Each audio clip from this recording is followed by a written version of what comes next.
Welcome to part 2 of the How to Love Yourself journey. I'm Eve. In the first video, we looked at a place in our life for feeling stuck or repeating a pattern of suffering, and did an exercise to shift our perspective from that of a suffering, limited human victim to an infinite, vast being who is purposefully creating this experience so that as a soul we can learn and grow.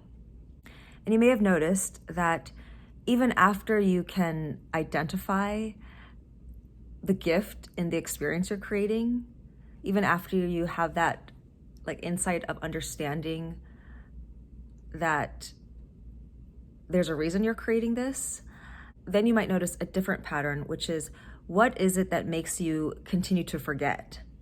So in the video, the example I mentioned from my own life is how I was creating the experience of scarcity around money to help me to see and grow beyond this conditioning to only value myself when I am meeting certain external standards of success. But even though I knew that, I kept going back to the same behavior. And for me, that behavior was, investing in coaches or programs to help change, that I hoped would help me change my financial situation. And the root of that behavioral pattern was a belief, a thought that would keep coming into my head that would make me forget the perspective of my infinite self and return me to this feeling of being a victim and being broken. And so the thought that would come to my head was something like, there must be something wrong with me. I must be missing something. So if I believe that thought, I must be missing something. Like I'm not where I should be. There's something wrong and I must be missing something. Then the natural response is to go and find what I'm missing, right? And so then, and there's plenty of people out there offering services to people who feel like they're missing something, right? So what we want to do today is to find out what is that belief, the lie that keeps going through your mind that brings you out of the state of peace and trust. Like, oh, okay, my soul is creating this for this reason, and I can just be patient and allow myself to learn. What is the lie, the belief that is taking you from that expanded, trusting state back into that feeling of no, it's not okay, something's wrong, I'm stuck, and I need to fix this now, or my life is not going to be good or okay. So I'm going to go deeper into using my own story as an example to illustrate the process. So the belief that I identified, the lie, is there's something wrong with me.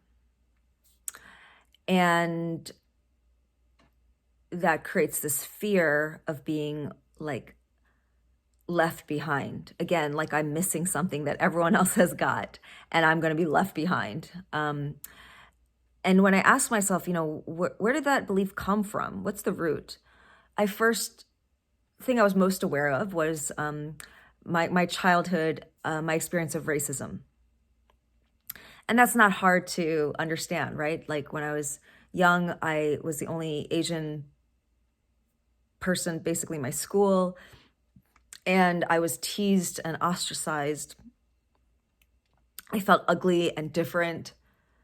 So it's understandable that I would have that belief kind of lurking in my system, that I'm not like everyone else, that I'm different and therefore something's wrong with me. And I'm not okay the way I am. I have to like do something, change myself to try to fit in and, be popular, be successful. But that was only one layer. So when I went deeper, I saw it wasn't just that feeling of otherness and not being okay did not actually just start when I went to school. I felt that in my family of origin, right? I felt like my parents and all my relatives favored my brother. I felt like I was bad. I was told often that I was, bad-tempered. I cried a lot. I had, anger and tantrums. And I grew up, from my mom's mother, just with this idea that, boys are more valuable, boys are better. So just the fact that I was born a girl already makes me a problem, makes me less than, makes it so that something is wrong with me, just my existence. That, came from my ancestry because of the culture that my grandmother was raised in which men had more value.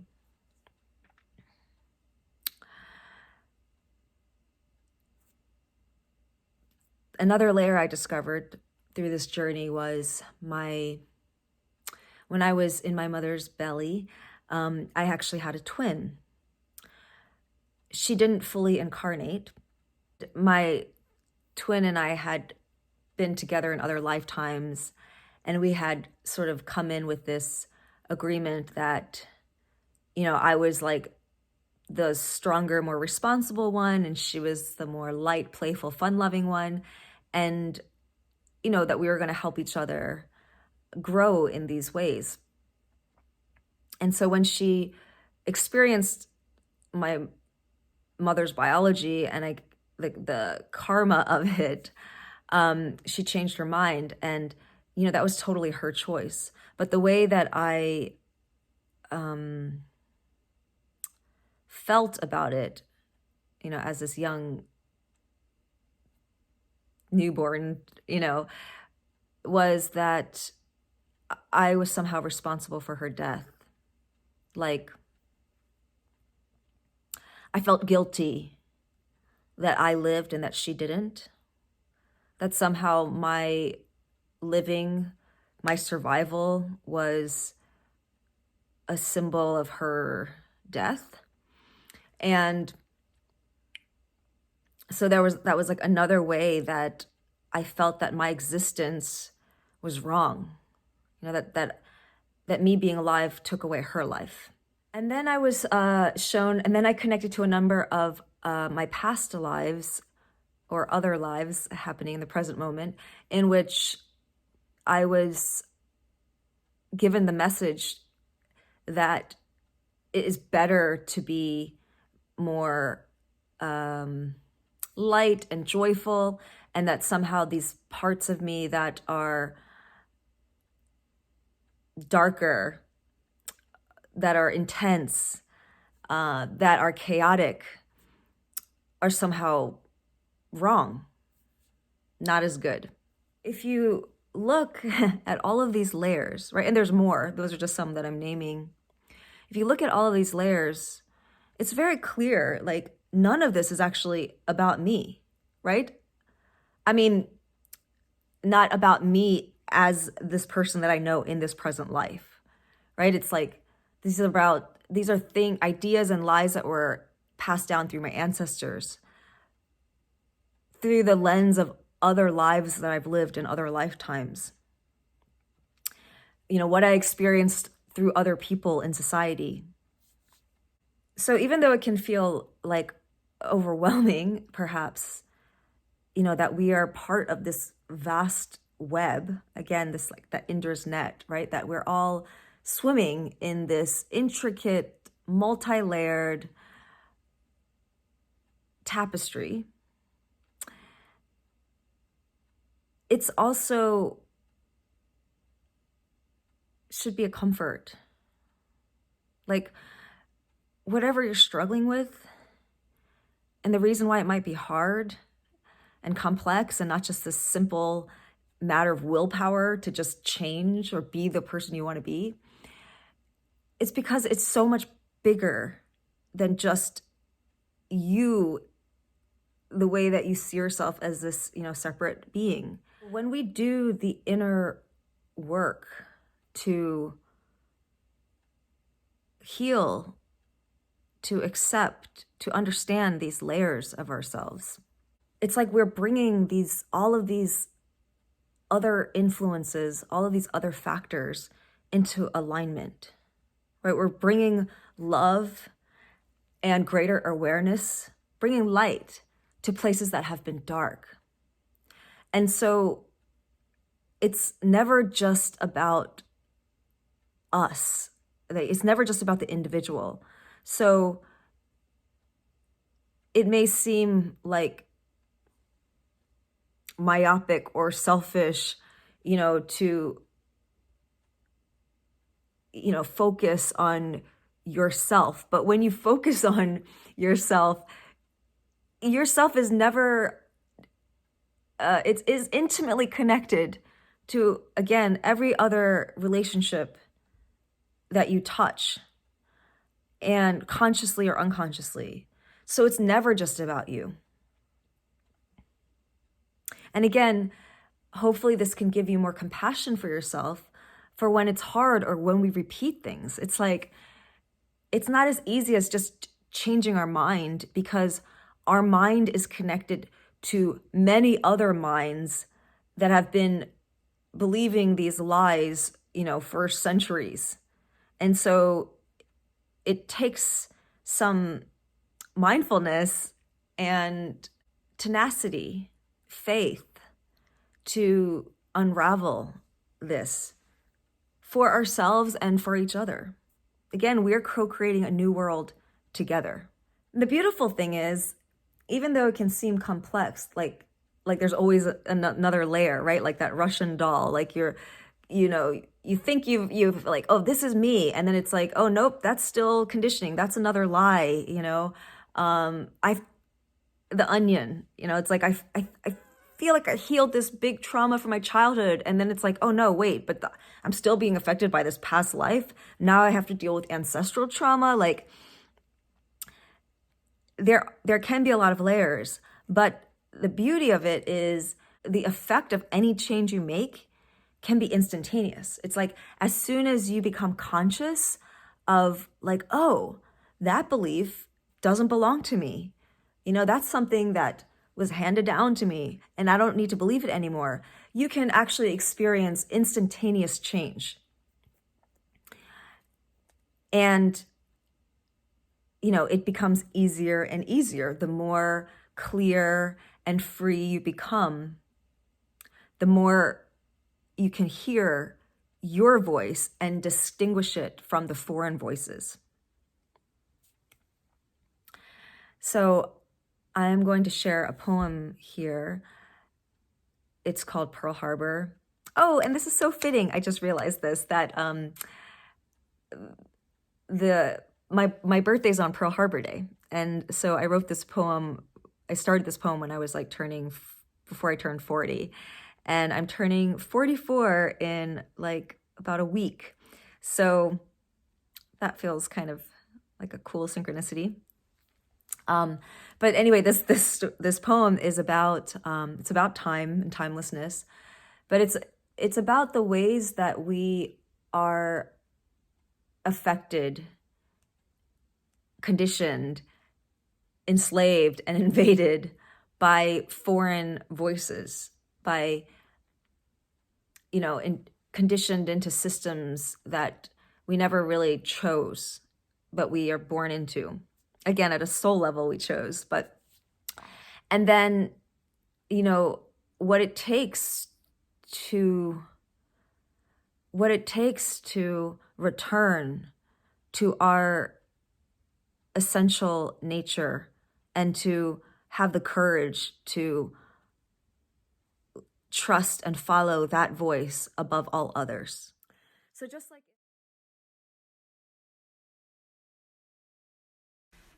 I was born on Pearl Harbor Day in 1978, a day that will forever live in infamy for an invasion that began a war between nations. But this story of invasion is not just history, but a living thing that keeps repeating. When I was 16, I had sex for the first time. My body was invaded, penetrated by a boy who didn't love me. It was my choice.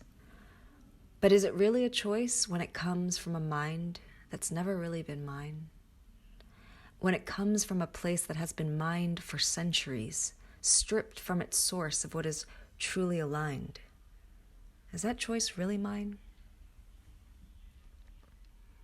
My mom has high blood pressure. She blames it on my father, who moves at a slower pace.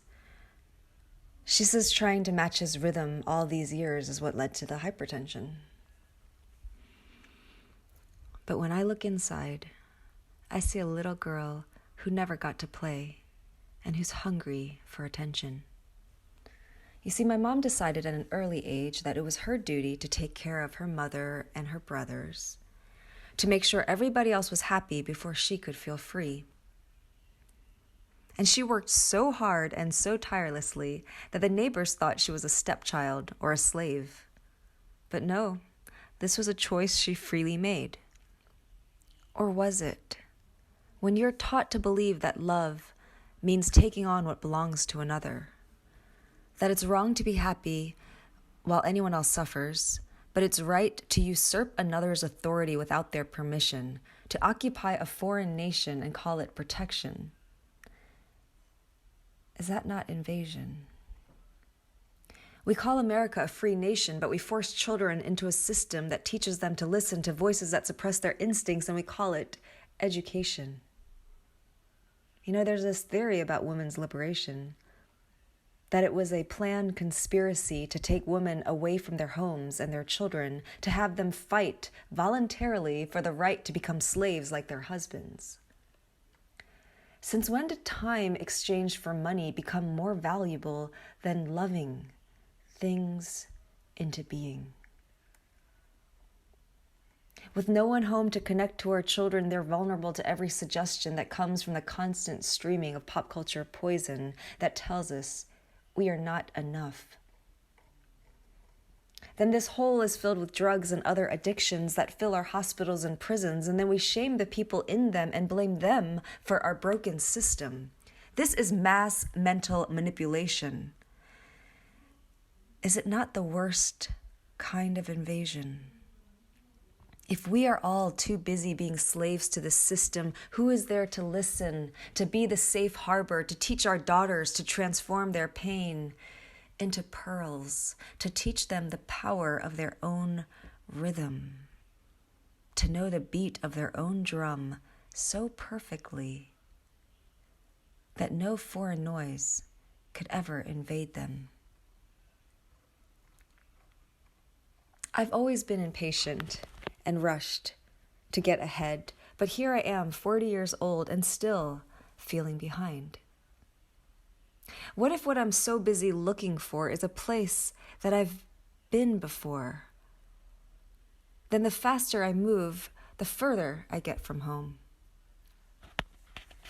In nature, there's no such thing as behind, only the fruits not yet ripe.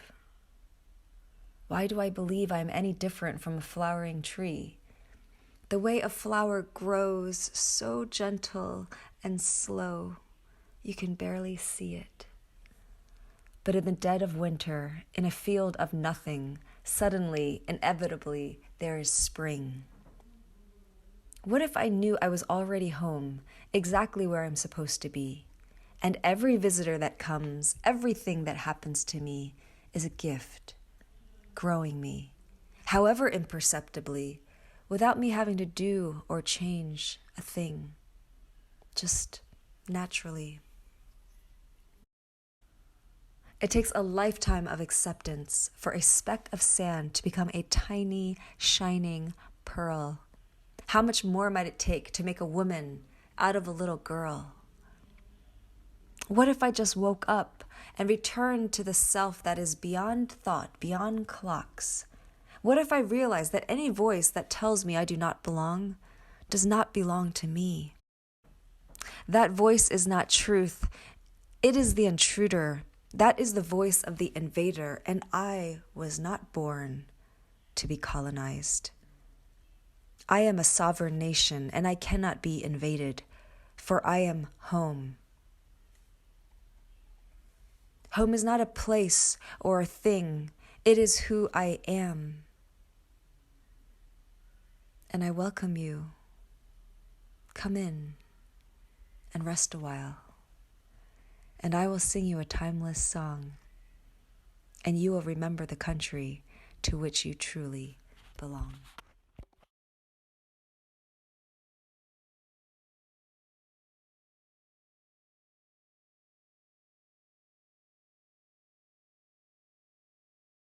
Others. So just like in the first exercise in the first video, how we looked at, a pattern that we are hitting up against currently and asking what the gift in creating that situation might be.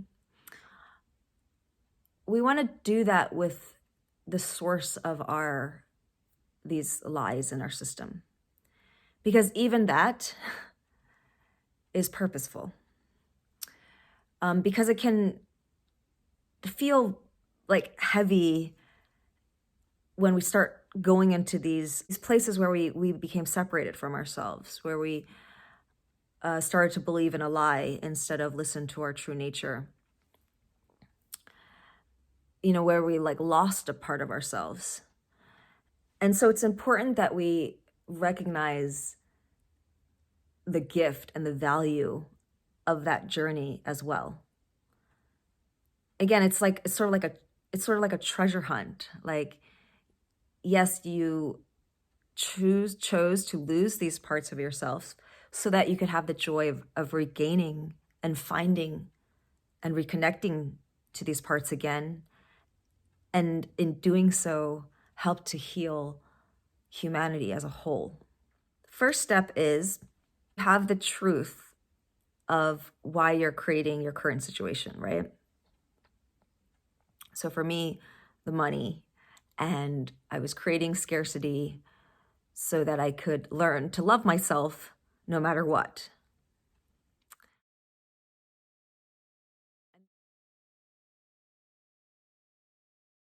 And then to notice what thought you have, what lie you're believing that takes you from that feeling of peace back into victimhood. So for me, when I would realize, oh, I'm creating this so I can love myself more. Like, that feels very spacious. But then this thought would come in, like, there's something wrong with you. You're missing something. Which would make me feel anxious and then forget that the scarcity is not happening because something's wrong with me, but because my soul wants me to love myself as I am. I would forget that and then start trying to find a way to make my situation better so that I could love myself and feel better. So what is the lie that comes up for you?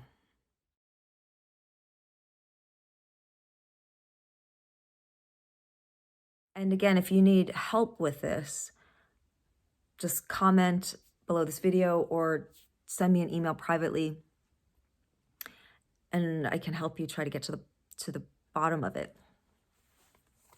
But if you have identified the lie that sort of recurs in your mind, then the next step is to ask, where did that come from?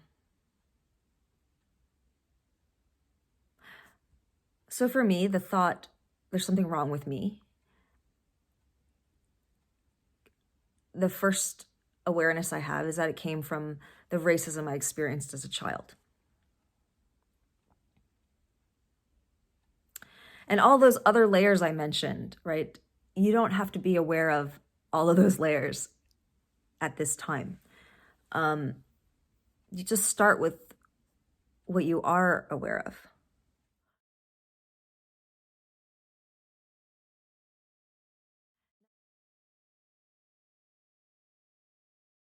Now, ask yourself, why did I create that experience?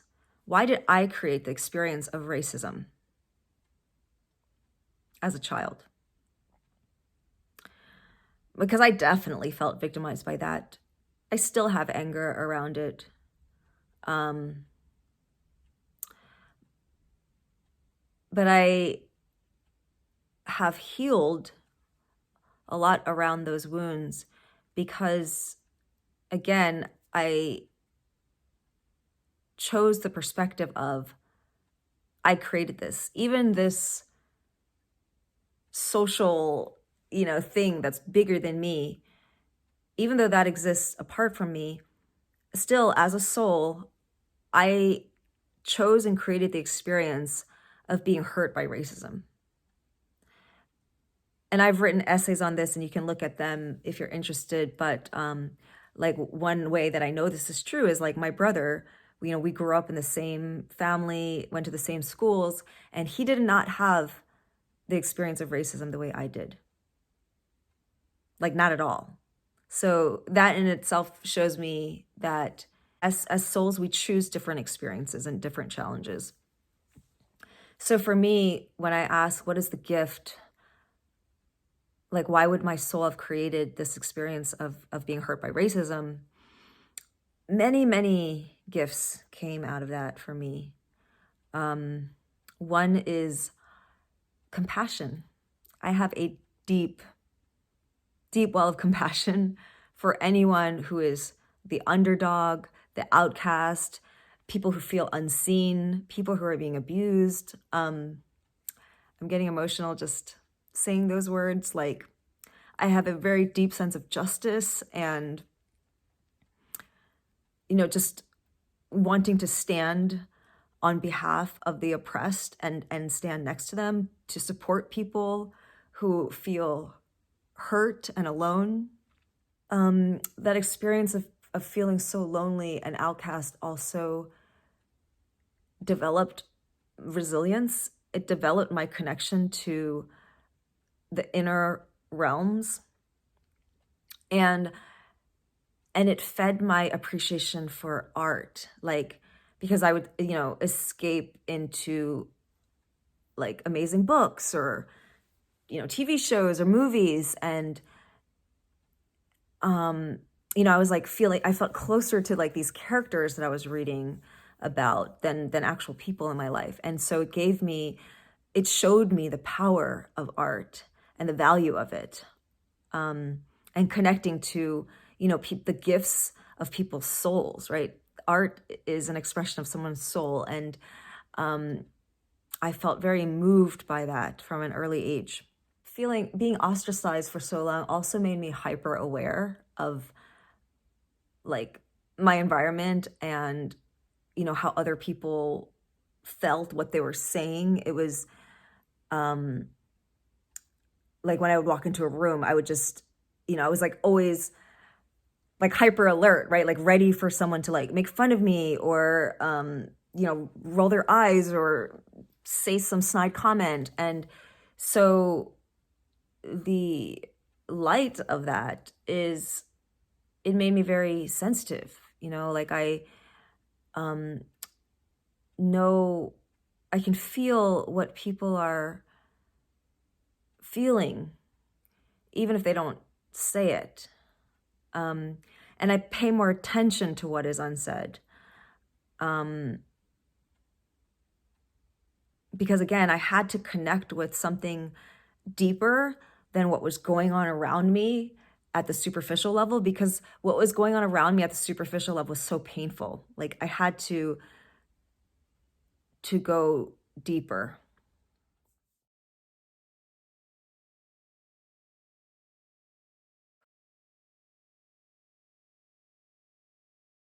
And of course, all of these characteristics, skills, have become the way that I serve others, right? I help people feel seen and supported. I'm able to give expression to what is unexpressed and unseen. I help people accept themselves and release judgment so that they can also have more acceptance for others.